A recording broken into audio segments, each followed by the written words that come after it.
Talked about multi-tiered systems of support and the domains within multi-tiered systems of support, such as response to intervention and positive behavior interventions and supports, and social and emotional supports as well. But obviously, we're going to come across difficulties with implementing multi-tiered systems of support. One of the areas is time and scheduling. How are we going to implement all these practices under a one house rule of multi-tiered systems of support?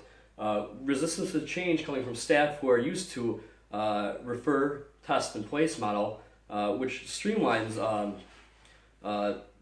kids into special education. And funding is another one, and change in roles. For example, expansion of the school psychologist role, and understanding that school psychologists simply aren't just testers, and a lot of their time should not be spent testing. It should be utilized to oversee the implementation of multi-tiered systems of support, response to intervention, and positive behavior support.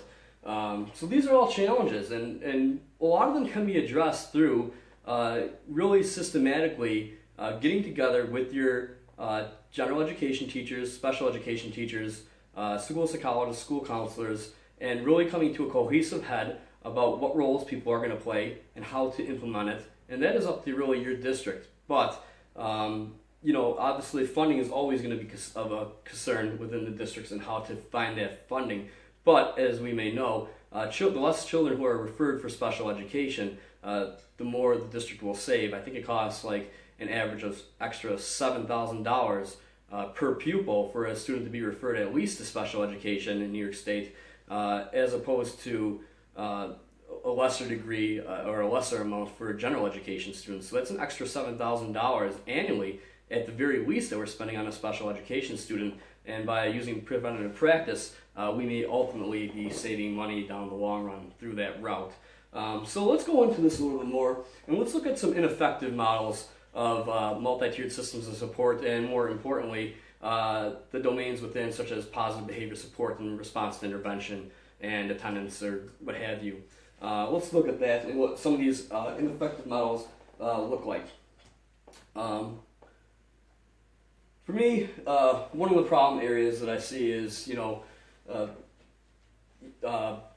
multi-tiered systems of support is really like a funnel, and it should be viewed as a funnel.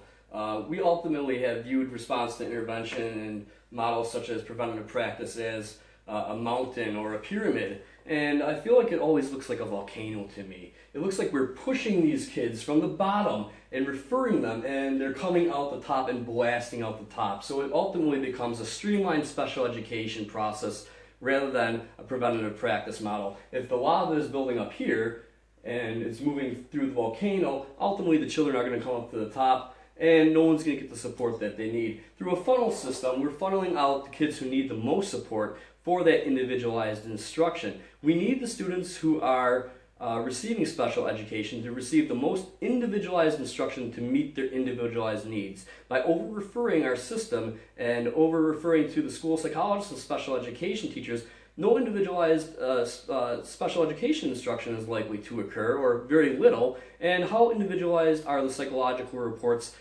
coming out of the educational system? It's a very weak model. We need to use a funneling system to provide students ultimately very individualized support with comprehensive evals to meet their needs that are entering into our special education system. Those students absolutely, positively deserve that. When I think about this a little bit more and using a funnel, another model that I think of that is ineffective is a tube.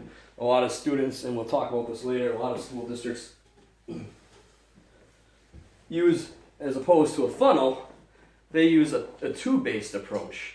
And again, if I were to put something down this tube, ultimately what would happen is it would fall right through, as opposed to the funnel, in which students would be individualized more, and we wouldn't be referring as much. But through a funnel, or through a tube, students are going to fall right through to the bottom, and we have a demonstration coming up on a tube model as opposed to a funnel-based system for RTI, PBIS, and multi-tiered systems of support as a whole.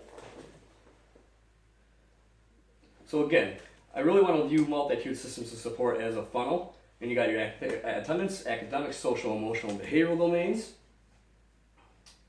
And when we look at it, it looks like a funnel too.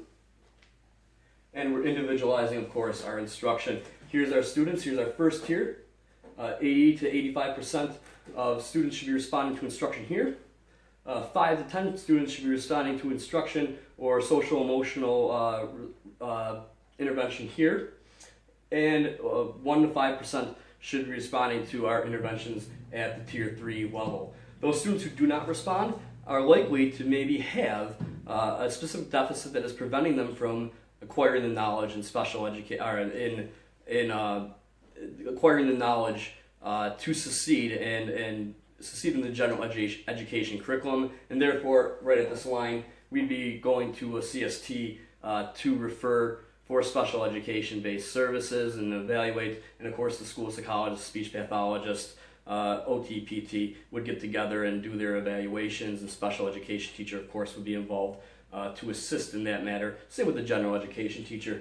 And right here, this one student comes out as special education. Not all these students, as in a tube-based model, where all the students would simply be referred to as special education. Not a volcano-based model where we're building pressure at the base of the pyramid and having students shoot out the top, but a funnel-based model where students get individualized instruction, not an over-referral instruction.